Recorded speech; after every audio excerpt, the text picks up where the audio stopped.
जय श्री कृष्ण मित्रों। मानव जीवन की हर समस्या का समाधान श्रीमद् भगवद गीता में मिलता है। आज के इस आधुनिक युग में भी गीता मानवता के लिए एक मार्गदर्शक बनी हुई है। निराश व्यक्ति को आशा मिलती है और अशांत मन को शांति का अनुभव होता है। ये केवल एक धार्मिक ग्रंथ नहीं है, बल्कि जीवन जीने की कला सिखाने वाला एक पूर्ण दर्शन है। आज के समय में जब हम तनाव, चिंता और अवसाद से घिरे रहते हैं, तब गीता का ज्ञान हमारे लिए अमृत के समान है। कुरुक्षेत्र के युद्ध भूमि में जब महाभारत का भीषण युद्ध शुरू होने वाला था, तो अर्जुन ने अपने सामने अपने ही परिवारजनों और गुरुजनों को देखा। उसका मन व्याकुल हो गया। वो भगवान कृष्ण से कहता है, हे केशव, मैं ये युद्ध कैसे लड़ूं? इस युद्ध भूमि में युद्ध के लिए एकत्रित हुए ये सभी मेरे अपने हैं। अर्जुन की ये दुविधा केवल एक योद्धा की नहीं थी, बल्कि हर इंसान की है जो कर्तव्य और व्यक्तिगत लगाव के बीच फंस जाता है। ये स्थिति आज भी हमारे जीवन में आती है, जब हमें अपने प्रियजनों के विरुद्ध कठोर निर्णय लेने पड़ते हैं या जब हमारे व्यक्तिगत हित और नैतिक कर्तव्य में टकराव होता है। अर्जुन आगे कहता है कि इन गुरुओं को मारने से अच्छा है कि भीख मांगकर जीवन बिताऊं। ये वाक्य दिखाता है कि कैसे भावनाओं का तूफान एक महान योद्धा को भी हिला देता है। अर्जुन का ये संघर्ष आज भी हमारे जीवन में दिखाई देता है, जब हमें कठिन निर्णय लेने पड़ते हैं। कभी कभी हमें लगता है कि गलत काम करने से अच्छा है कि हम कुछ ना करें, लेकिन ये भी एक भ्रम है। गीता हमें सिखाती है कि कर्म से बचना संभव नहीं है, हमें केवल सही तरीके से कर्म करना सीखना है। तब अर्जुन भगवान कृष्ण से प्रार्थना करता है, हे कृष्ण, मुझे मार्गदर्शन दो, मुझे ज्ञान दो, मुझे बताओ कि मुझे क्या करना चाहिए। ये प्रार्थना हर उस व्यक्ति की है जो जीवन की कठिनाइयों में फंसा हुआ है और दिशा की तलाश कर रहा है। जब हम जीवन में असमंजस में होते हैं, तब हमें इसी तरह से मार्गदर्शन की आवश्यकता होती है। अर्जुन का ये प्रश्न वास्तव में मानवता का सबसे बड़ा प्रश्न है। हमें क्या करना चाहिए और क्यों करना चाहिए? भगवान कृष्ण अर्जुन को समझाते हैं, हे अर्जुन, तुम बहुत बुद्धिमान व्यक्ति की तरह बात करते हो, लेकिन जो सच में बुद्धिमान है वह इस तरह दुख और शोक नहीं करता। यहां कृष्ण जी ने आत्मा की अमरता का सिद्धांत समझाया। वे कहते हैं कि आत्मा अजर और अमर है, जबकि खुशी और दुख केवल अस्थायी शरीर और मन के अनुभव हैं। ये सिद्धांत हमारे जीवन की सबसे बड़ी समस्याओं का समाधान करता है। जब हम समझ जाते हैं कि हमारा वास्तविक स्वरूप शरीर नहीं बल्कि आत्मा है, तो मृत्यु का भय, बुढ़ापे की चिंता और शारीरिक कष्टों का दुख कम हो जाता है। कृष्ण जी आगे समझाते हैं, जैसे मनुष्य अपने पुराने कपड़े उतारकर नए कपड़े पहनता है, उसी तरह आत्मा पुराने शरीर को छोड़कर नया शरीर धारण करती है। ये एक बहुत ही सुंदर और सरल उदाहरण है, जो गहरे दार्शनिक सत्य को समझाता है। जब हम इस बात को समझ जाते हैं, तो हमारा मृत्यु के प्रति डर कम हो जाता है और हम जीवन को अधिक स्वतंत्रता से जी सकते हैं। भगवान कृष्ण का ये संदेश है कि मनुष्य को अपने कर्तव्यों का पालन निस्वार्थ भाव से करना चाहिए, परिणामों की चिंता किए बिना। यह कर्म योग का मूल सिद्धांत है। जब हम अपने कार्यों को भगवान को समर्पित करके करते हैं, तो हमारा मन शांत रहता है और हम तनाव से मुक्त हो जाते हैं। आज के कॉम्पिटिटिव वर्ल्ड में यह सिद्धांत बहुत महत्वपूर्ण है। हम अक्सर रिजल्ट्स के प्रेशर में इतने स्ट्रेस्ड हो जाते हैं कि हमारा परफॉर्मेंस ही खराब हो जाता है। गीता कहती है कि अपना बेस्ट एफर्ट करो, लेकिन रिजल्ट की चिंता मत करो। गीता में मन के नियंत्रण पर विशेष जोर दिया गया है। चंचल मन को काबू में रखना सफलता और आंतरिक शांति के लिए अत्यंत आवश्यक है। अनियंत्रित मन व्यक्ति का सबसे बड़ा शत्रु बन सकता है। जो व्यक्ति अपने मन को वश में कर लेता है, वह जीवन की हर चुनौती का सामना कर सकता है। मन की प्रकृति है कि वह एक जगह नहीं टिकता। यह कभी पास्ट की मेमोरीज में खो जाता है, कभी फ्यूचर की चिंताओं में। गीता हमें सिखाती है कि मन को प्रेजेंट मोमेंट में रखना सीखें। मेडिटेशन, प्राणायाम और सही थिंकिंग के द्वारा हम अपने मन को कंट्रोल कर सकते हैं। गीता का एक महत्वपूर्ण सिद्धांत यह है कि जो हुआ है वह अच्छे के लिए ही हुआ है, जो हो रहा है वह भी अच्छे के लिए हो रहा है, और जो होगा वह भी अच्छे के लिए ही होगा। यह सिद्धांत हमें वर्तमान में जीने और स्वीकार करने की शिक्षा देता है। जब हम इस बात को समझ जाते हैं, तो हमारा जीवन तनाव मुक्त हो जाता है। यह सिद्धांत हमें पास्ट के गिल्ट से मुक्त करता है और फ्यूचर की एंग्जाइटी से बचाता है।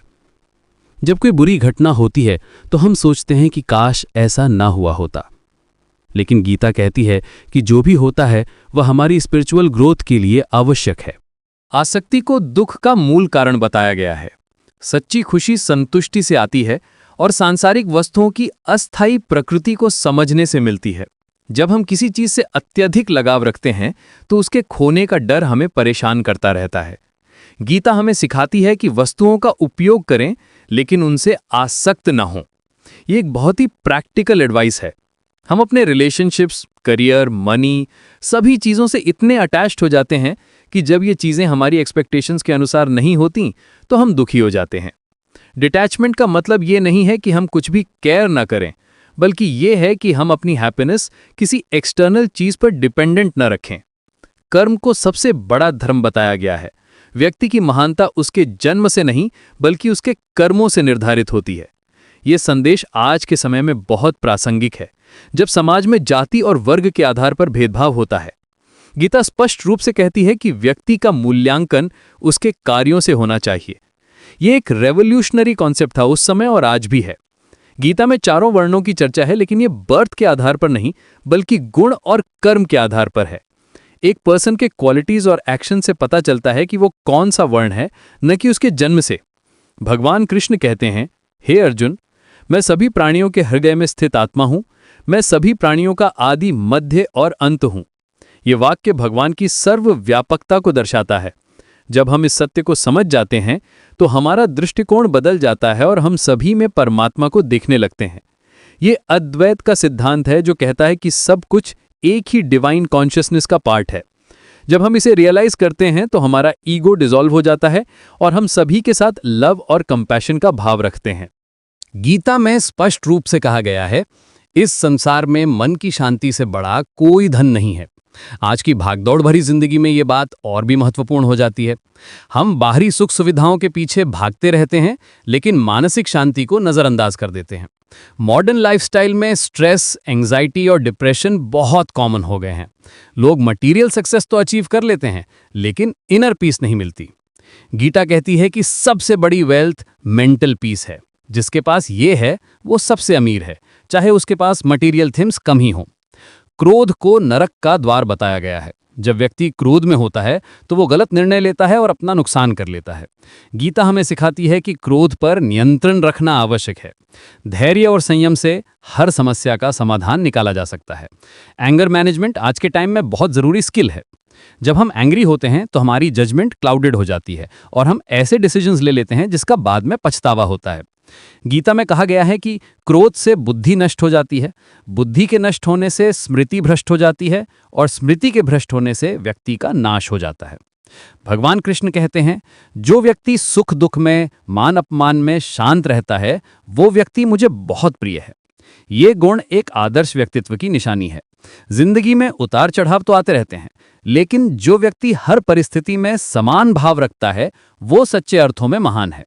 ये क्वालिटी डेवलप करना बहुत चैलेंजिंग है, क्योंकि हमारा नेचुरल टेंडेंसी ये है कि हम गुड टाइम्स में खुश हो जाते हैं और बैड टाइम्स में सैड। लेकिन गीता कहती है कि ट्रू विजडम ये है कि हम दोनों सिचुएशंस में बैलेंस्ड रहें। गीता में एक महत्वपूर्ण संदेश ये भी है कि अन्याय को सहन करना और गलत के साथ समझौता करना सबसे बड़ा अपराध है। ये वाक्य हमें सिखाता है कि न्याय के लिए लड़ना आवश्यक है। चुप रहकर अन्याय को बढ़ावा देना भी एक पाप है। ये मैसेज बहुत पावरफुल है, क्योंकि कभी कभी हम सोचते हैं कि नॉन वायलेंस का मतलब ये है कि हम किसी भी सिचुएशन में फाइट नहीं करें। लेकिन गीता क्लियर करती है कि अगर फाइट राइचसनेस के लिए है तो ये नेसेसरी है। साइलेंस भी कभी कभी वायलेंस का फॉर्म हो सकती है, अगर ये इनजस्टिस को सपोर्ट कर रही हो। भगवान में विश्वास रखने के बारे में गीता कहती है कि भगवान पर उस बच्चे की तरह विश्वास रखो जो अगर तुम उसे हवा में उछालो तो वो हंसता है। वो डरता नहीं, क्योंकि वो जानता है कि तुम उसे कभी गिरने नहीं दोगे। ये उदाहरण पूर्ण श्रद्धा और विश्वास को दर्शाता है। ये अनकंडीशनल फेथ की बात करता है। जैसे एक चाइल्ड अपने पेरेंट्स पर कंप्लीट ट्रस्ट रखता है, वैसे ही हमें भी डिवाइन पर ट्रस्ट रखना चाहिए। ये ट्रस्ट हमें फेयरलेस बनाता है और लाइफ की अनसर्टेनिटीज में भी कॉन्फिडेंस देता है। जीवन में धैर्य और साहस का विकास करना आवश्यक है। जब कठिनाइयां आती हैं और लोग साथ छोड़ देते हैं, तब भगवान में विश्वास ही हमारा सहारा बनता है। गीता हमें सिखाती है कि हर परिस्थिति में धैर्य रखें और अपने कर्तव्य का पालन करते रहें। लाइफ में ऐसे मोमेंट्स आते हैं जब हमें लगता है कि सब कुछ खत्म हो गया है। उस टाइम पर अगर हमारा फेथ स्ट्रांग है तो हम उन डिफिकल्ट टाइम्स को भी पास कर जाते हैं। पेशेंस और करेज दोनों ही क्वालिटीज हैं जो प्रैक्टिस से डेवलप होती हैं। हमारे दुखों के 5 मुख्य कारण हैं: अज्ञानता, अहंकार, राग, द्वेष और मृत्यु का भय। जब हम इन कारणों को समझ जाते हैं तो हम अपने दुखों से मुक्ति पा सकते हैं। गीता इन सभी समस्याओं का समाधान प्रस्तुत करती है। इग्नोरेंस यानी अज्ञानता सबसे बड़ी प्रॉब्लम है, क्योंकि इससे बाकी सभी प्रॉब्लम्स निकलती हैं। जब हम अपनी ट्रू नेचर को नहीं जानते तो हम ईगो के साथ आइडेंटिफाई करते हैं। ईगो से अटैचमेंट और अवर्जन पैदा होते हैं, और डेथ का फियर भी ईगो से ही आता है। 7 गुण हैं जो किसी भी विपत्ति के समय हमारी रक्षा करते हैं: धैर्य, साहस, विवेक, श्रद्धा, दया, सत्य और न्याय। इन गुणों को विकसित करना हर व्यक्ति के लिए आवश्यक है। ये क्वालिटीज हमारी इनर स्ट्रेंथ बनती हैं। जब हमारे पास ये क्वालिटीज हैं तो हम किसी भी क्राइसिस को हैंडल कर सकते हैं। पेशेंस हमें काम रखती है, करेज हमें एक्शन लेने की शक्ति देती है, विजडम हमें राइट डिसीजन लेने में हेल्प करती है, फेथ हमें होप देती है, कंपैशन हमें कनेक्टेड रखती है, ट्रूथ हमें क्लियर रखती है और जस्टिस हमें राइट पाथ पर रखती है। संसार में 4 स्थान ऐसे हैं जो जीवन से चले जाने के बाद कभी नहीं भरते: माँ का प्यार, पिता का स्नेह, गुरु का आशीर्वाद और सच्चे मित्र का साथ। इसलिए जब तक ये हमारे जीवन में हैं, इनका सम्मान करना चाहिए। ये रिलेशनशिप्स लाइफ में सबसे प्रेशियस हैं। मदर का अनकंडीशनल लव, फादर का प्रोटेक्टिव केयर, गुरु का गाइडेंस और ट्रू फ्रेंड का सपोर्ट, ये सब इररिप्लेसेबल हैं। इसलिए जब तक ये हमारे साथ हैं, हमें इनकी वैल्यू करनी चाहिए और इनके साथ क्वालिटी टाइम स्पेंड करना चाहिए। इस संसार में 2 प्रकार के लोग होते हैं। एक वे जो समस्याओं में घिरकर हार मान लेते हैं, और दूसरे वे जो चुनौतियों को अवसर में बदल देते हैं। गीता हमें दूसरी श्रेणी में आने की प्रेरणा देती है। ये माइंडसेट का डिफरेंस है। कुछ लोग प्रॉब्लम्स को प्रॉब्लम्स की तरह देखते हैं और डिस्करेज हो जाते हैं, लेकिन कुछ लोग सेम प्रॉब्लम्स को अपॉर्चुनिटीज की तरह देखते हैं और उनसे ग्रो करते हैं। गीता हमें सिखाती है कि हर चैलेंज में कुछ ना कुछ लेसन होता है और हर डिफिकल्टी हमें स्ट्रॉन्गर बनाती है।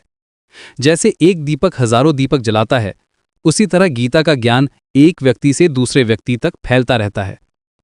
इस दिव्य ज्ञान को बांटना और फैलाना अत्यंत पुण्य का काम है। नॉलेज शेयरिंग एक नोबल एक्ट है। जब हम अपना ज्ञान दूसरों के साथ शेयर करते हैं तो ये मल्टीप्लाई होता है। गीता का विजडम टाइमलेस है और ये हर जनरेशन के लिए रेलेवेंट है। इसीलिए हमारी रिस्पॉन्सिबिलिटी है कि हम इस नॉलेज को प्रिजर्व करें और आने वाली जनरेशन्स तक पहुंचाएं।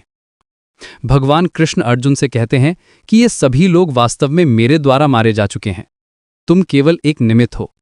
ये वाक्य हमें दिखाता है कि हम सभी परमात्मा की योजना में केवल एक साधन है। हमारा काम अपना कर्तव्य निभाना है, परिणाम की चिंता नहीं करनी है। ये बहुत प्रोफाउंड स्टेटमेंट है जो हमें ह्यूमिलिटी सिखाता है। हम अक्सर सोचते हैं कि हम सब कुछ कंट्रोल कर रहे हैं, लेकिन रियलिटी ये है कि हम एक बिगर प्लान का हिस्सा हैं। ये रियलाइजेशन हमारे ईगो को डिसॉल्व करता है और हमें सरेंडर करना सिखाता है। गीता का संदेश आज भी उतना ही